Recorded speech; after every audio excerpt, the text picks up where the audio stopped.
ذرا یہ ویڈیو دیکھیں اور پھر اس پر بات کرتے ہیں۔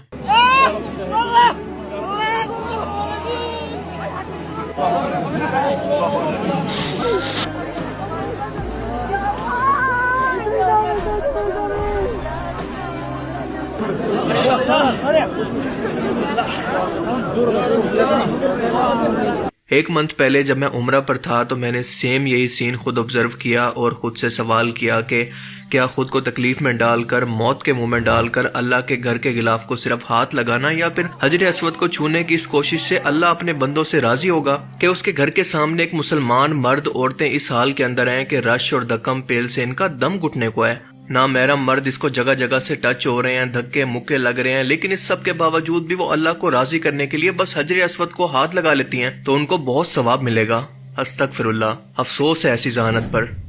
یہ سیدھا سیدھا جہالت اور گمراہی ہے، کیونکہ اللہ تعالیٰ اس عبادت سے بھی سخت ناراض ہوتا ہے جو کہ اس کے بندوں کو اور خود کو تکلیف میں ڈال کر کی جائے۔ آپ یقین کریں کہ میں نے بذات خود 1 گھنٹہ کوشش کی کہ حجر اسود کو ہاتھ لگا لوں، پر یہ پاسبل نہیں ہوا، لیکن رش کے اندر پھنسی 2 نوجوان عورتوں کو میں نے باقی لوگوں کو دھکیل کر ان سے دور کر کے اس قدر ہجوم سے نکالا کہ مجھے آئیڈیا ہو چکا تھا کہ ان کو سانس لینے کے اندر مشکل ہو رہی تھی اور ہجوم ان کے چھوٹے قد کی وجہ سے ان کو نیچے روندنے والا تھا۔ اب وہ الگ بات ہے کہ اس دوران میرے احرام کا اوپری کپڑا اتر کر بس اس کا ایک سرا میرے ہاتھ کے اندر باقی رہ گیا، لیکن مجھے اس بات کی خوشی اور اس بات کا مکمل یقین ہے کہ حجر اسود کو ہاتھ لگانے سے زیادہ اللہ تعالیٰ نے میری اس نیکی پر مجھے زیادہ ثواب دیا ہوگا۔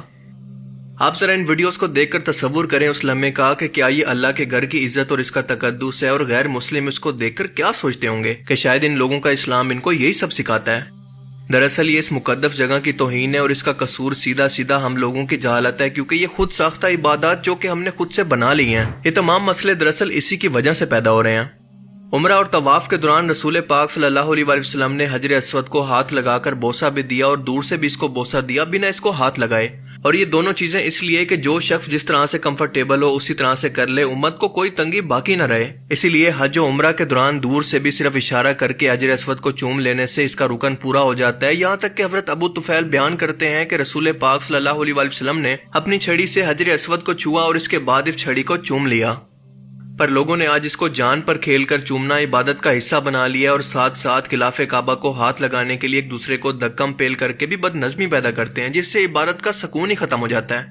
ایک مسلمان اپنا وطن، اپنا ملک، سب کچھ چھوڑ کر عبادت اور روحانی سکون کے لیے اس پاک جگہ پر آتا ہے، اور اسی جگہ پر آ کر اگر اسے عبادت کے دوران اپنی جان بچانے کی فکر لگی رہے تو بتائیں کہ وہ کیا روحانی سکون حاصل کرے گا۔ ہمارے ہاں مسلمانوں کو، خاص طور پر انڈین سب کانٹیننٹ کے مسلمانوں کو عبادت کے دوران فرائض، نوافل اور خود ساختہ عبادات کا فرق سمجھانے کی انتہائی ضرورت ہے۔ خلاف کعبہ کو ہاتھ لگانا ثواب ہے، روحانی سکون ہے، لیکن عبادت کا حصہ نہیں ہے۔ بات یہاں تک پہنچ چکی ہے کہ خلاف کعبہ کو ہاتھ لگانا تو دور کی بات، لوگ اس کے دھاگے کھینچ کر برکت کے طور پر اپنے ساتھ لے آتے ہیں۔ اب بظاہر یہ لوگ محبت کے اندر ایسا کرتے ہیں، لیکن دراصل یہ اللہ کے گھر کی توہین کر رہے ہیں، گناہ کما رہے ہیں۔ اللہ کے حکم کو مان کر اس کی پیروی کرنا، اس کی مخلوق کے لیے آسانیاں پیدا کرنا دراصل اس کی محبت ہے، نہ کہ اس کے گھر کے غلاف کو بھی اکھاڑ کر اپنے ساتھ لے آنا۔ اور اللہ کے گھر پہنچ کر بھی مشرکوں کی طرح تالے لگا کر منتیں مانگنا جس طرح سے غیر مسلم کرتے ہیں، یہ اللہ کے گھر کی توہین نہیں تو اور کیا ہے؟ لیکن اپنی طرف سے تو یہ لوگ بھی محبت کے اندر ایسا کر رہے ہوتے ہیں۔ اللہ تعالیٰ ان لوگوں کو ہدایت دے۔ اب ذرا یہ ویڈیو دیکھیں۔ دست علی سر پر حسنین کا سایہ ہے، میرے غوث کی ٹھوکر نے مردوں کو جلایا ہے۔ کوئی بھی چیز اللہ کے نام پر رکھ کر یا کسی ولی، نبی یا بزرگ کے نام پر فاتحہ دے کر تقسیم کرنا، اس کی کوئی اصل قرآن و حدیث کے اندر موجود نہیں۔ نبی پاک صلی اللہ علیہ وسلم سے ایسی کوئی مخصوص رسم ثابت ہی نہیں ہے، لیکن صدقہ و خیرات کرنا اور کسی بھی مرنے والے کے لیے ایصال ثواب کرنا جائز اور مستحب ہے، اور اسی لیے صدقہ جاریہ کے طور پر لوگ کسی کے نام کا مسجد کے اندر کولر لگوا دیتے ہیں، مسجد بنوا دیتے ہیں یا کسی غریب کی مدد کر دیتے ہیں، یہ سب کچھ جائز ہے۔ لیکن نظر و نیاز کے نام پر ان مشرکوں نے جو سلسلہ آج شروع کیا ہے، انہوں نے ہندوؤں کی طرح ان کے خداؤں کی پوجا کے اندر اس کو بدل دیا ہے، جیسا کہ آپ یہ ویڈیو دیکھ لیں اور اس میں فرق کر کے بتائیں کہ ان کی فاتحہ کے اندر اور مندروں کی پوجا کے اندر کیا فرق باقی رہ گیا ہے۔ دراصل یہ لوگ پہلے ہندو تھے جو کہ مسلمان تو ہو گئے، لیکن دین کو ان کے نہ بڑوں نے سمجھا نہ اپنی اگلی نسل کو سمجھایا، اور اسی لیے بت پرستوں کی رسمیں آہستہ آہستہ ان کے اندر واپس آ رہی ہیں۔ ہندو جہاں پر دیوالی مناتے ہیں، ہولی کھیلتے ہیں، تو ان لوگوں نے بھی درباروں پر پانی سے ہولی کھیلنا شروع کر دی ہے۔ اب یہ لیٹسٹ بدعت ہے جو کہ ابھی ایجاد ہوئی ہے خواجہ غریب نواز کے دربار پر۔ آپ کو یقین نہ آئے تو یہ ویڈیو دیکھ لیں۔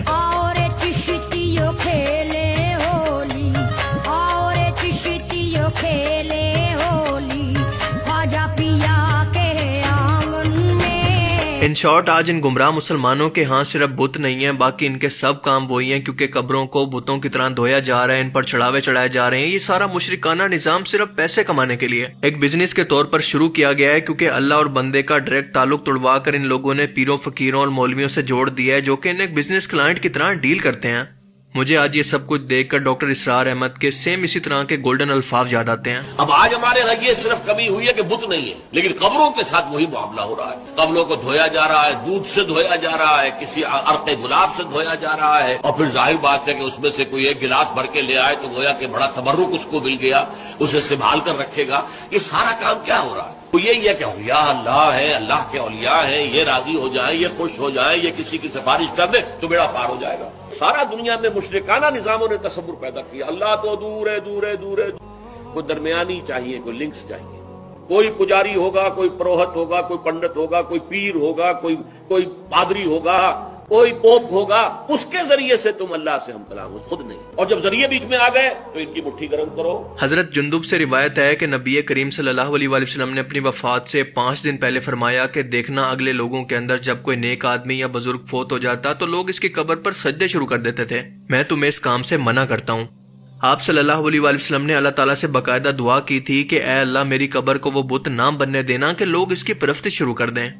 ذرا غور کریں اس بات پر کہ نبی کریم صلی اللہ علیہ وآلہ وسلم کی قبر کی بھی اگر عبادت شروع ہو جائے، وہاں پر بھی سجدے ہوں جیسے درباروں پر ہو رہے ہیں، تو اللہ کے رسول کے مطابق وہ بھی بت ہوگا۔ یہ میں نہیں کہہ رہا بلکہ اللہ کے رسول کے خود کے الفاظ ہیں۔ جب ان لوگوں کو سمجھایا جائے کہ خدا کے بندو یہ دین کے اندر بدعات اور مشرکانہ رسمیں ان کو چھوڑ دو، ایک اللہ کی طرف لوٹ آؤ، تو کہتے ہیں کہ کیا ہمارے باپ دادا کیا پاگل تھے؟ کیا انہوں نے اپنی داڑیاں دھوپ کے اندر سفید کی ہیں؟ کیا تم ان سے زیادہ جانتے ہو؟ سورہ الاعراف کے اندر آتا ہے، جس کا مفہوم ہے کہ قیامت کے دن یہی لوگ جب جہنم کے اندر پہنچیں گے تو کہیں گے کہ اے اللہ ہمارے ان بزرگوں کو ہم سے 2 گنا عذاب دے، اور ان پر لعنت بھیجیں گے۔ سورہ حامیم اور سورہ السجدہ کے اندر تو یہاں تک آتا ہے کہ یہ لوگ کہیں گے کہ آج ان بزرگوں کو اے اللہ ہمارے حوالے کر دے جنہوں نے ہمیں دنیا کے اندر گمراہ کیا، آج ہم ان لوگوں کو اپنے پاؤں کے نیچے روندیں گے۔ اندازہ کریں کہ یہ بات قرآن کریم کر رہا ہے، جو کہ سچ ہو کر رہے گا۔ یہی وہ بزرگ ہوں گے، پیر صاحب ہوں گے، جن کے جوتے کو دنیا کے اندر یہ شفا کے طور پر منہ پر لگا کر چومتے رہے، اور قیامت کے دن ان کو اپنے پاؤں کے نیچے روندنے کی بات کریں گے۔ لیکن تب ان کو اس کا کوئی فائدہ نہیں ہوگا، کیونکہ اللہ فرمائے گا کہ آج سب کے لیے ہی 2 گنا عذاب ہے، کیونکہ تم نے بھی تو اپنی اگلی نسل کو اسی طرح کی گمراہی ٹرانسفر کی تھی جیسے تمہارے بڑوں نے تمہیں کی تھی۔ سو کیا بہتر نہیں کہ یہ لوگ آج ہی توبہ کر لیں، کیونکہ جب تک یہ زندہ ہے ان کی توبہ قبول ہے۔ اللہ تعالیٰ سے دعا ہے کہ وہ ہمیں سمجھنے کی اور نیک عمل کرنے کی توفیق عطا فرمائے، آمین۔